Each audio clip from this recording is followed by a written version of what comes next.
Hello everyone. तो देखो, vector का एक और बहुत आसान क्वेश्चन, अगर तुम्हें वेक्टर बेसिक भी थोड़ा मोड़ा आता होगा ना, तुम ये क्वेश्चन बहुत आसानी से कर सकते हो। एक्चुअली इसमें है क्या, ध्यान से देखो।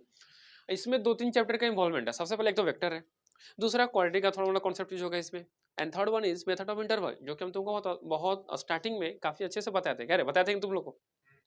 बताते थे ना। ये क्वेश्चन देखो ध्यान से, तो सबको समझ में आएगा। देखो ध्यान से,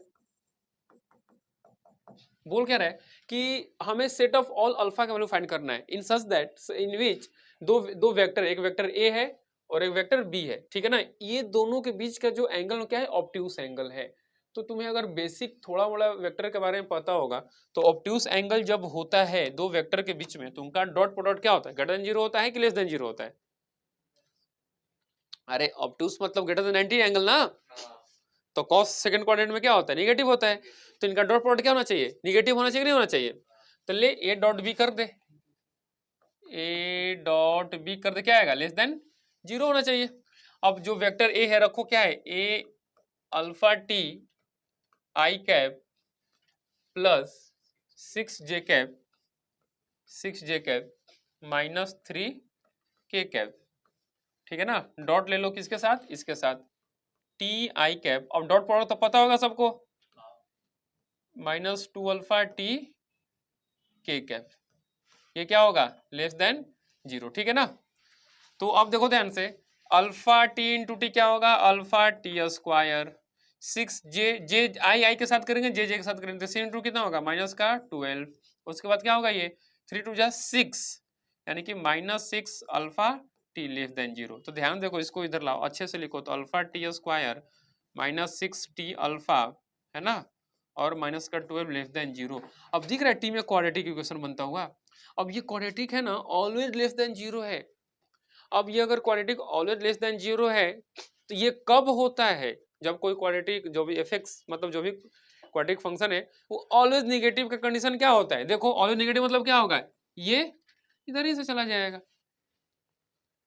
समझ में आ रही बात ना, ऑलवेज निगेटिव यानी कि यहाँ पर क्या कंडीशन आ रहा है, यहाँ पर एक तो ए लेस देन जीरो आ रहा है और डी भी क्या आ रहा है, लेस देन जीरो आ रहा है। समझ में आ रही बात ना।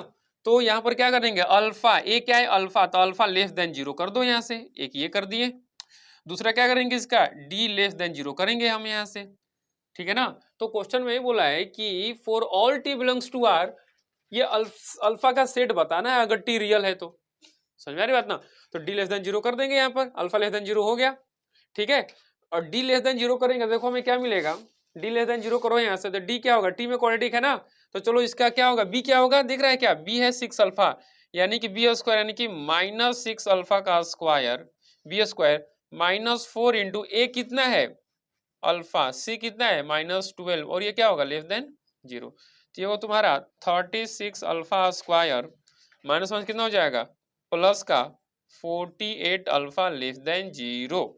अब यहाँ से 36 से 48 है, ठीक है, कॉमन क्या आ रहा है, 12 कॉमन आ रहा है, दिख रहा है क्या, 12 कॉमन ले लो, तो अंदर क्या बचेगा, इनफैक्ट 12 अल्फा कॉमन आ रहा है, 12 अल्फा कॉमन आ रहा है, 12 अल्फा कॉमन लो, तो अंदर क्या बचेगा, अंदर बचेगा तुम्हारा, ये बच जाएगा तुम्हारा 3 अल्फा, और ये बच जाएगा प्लस का 4 लेस देन जीरो, ठीक है ना, 3 alpha plus less than zero.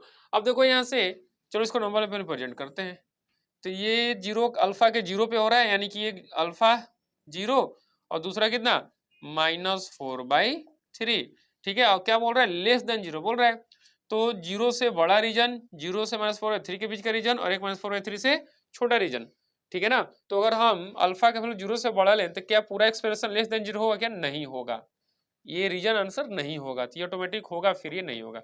यहाँ से हमें क्या मिलेगा, यहाँ से हमें मिलेगा alpha belongs to open interval -4/3 से जीरो, ठीक है ना।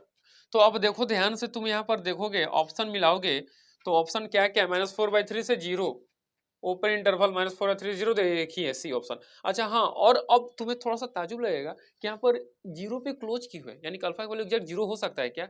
हाँ बिल्कुल हो सकता है, ध्यान से देखो क्यों होगा। अगर हम यहाँ पर दिख रहे हैं, ये पूरा एक्सप्रेशन लेस देन जीरो है, अगर हम अल्फा का वैल्यू यहाँ पर जीरो डाल दें, थोड़ी देर के लिए अल्फा का वैल्यू यहाँ पर जीरो डाल दें, तो वो क्या हो जाएगा, जीरो माइनस जीरो -12 भी लेस देन जीरो, यानी कि -12 इज लेस देन जीरो, यानी कि हाँ अल्फा इक्वल जीरो भी सेटिस्फाई कर रहा है इस इक्वेशन को, कर रहा है ना। और अल्फा लेस देन जीरो है ही, ठीक है ना। तो अल्फा का वैल्यू एग्जैक्ट जीरो भी ले ले तो इस इक्वेशन को सेटिस्फाई कर रहा है, यानी कि अल्फा का वैल्यू जीरो होगा, एग्जैक्ट भी अल्फा का वैल्यू जीरो होगा, यानी कि यहाँ पर क्या हो जाएगा, यहाँ पर क्लोज इंटरवल हो सकता है, जीरो या जीरो से छोटा अल्फा का वैल्यू इसके इंटरवल में लाई करेगा। और छोटा कहाँ तक, -4/3 से लेके जीरो तक, जीरो पे यहाँ पे क्लोज इंटरवल आ जाएगा। ठीक है, अभी दिखा दिए क्यों आएगा, क्योंकि अल्फा इक्वल जीरो भी इसको सेटिस्फाई कर रहा है। तो इसके हिसाब से कौन सा आंसर होना चाहिए, ऑप्शन नंबर सी। बहुत आसान क्वेश्चन था ये, ठीक है।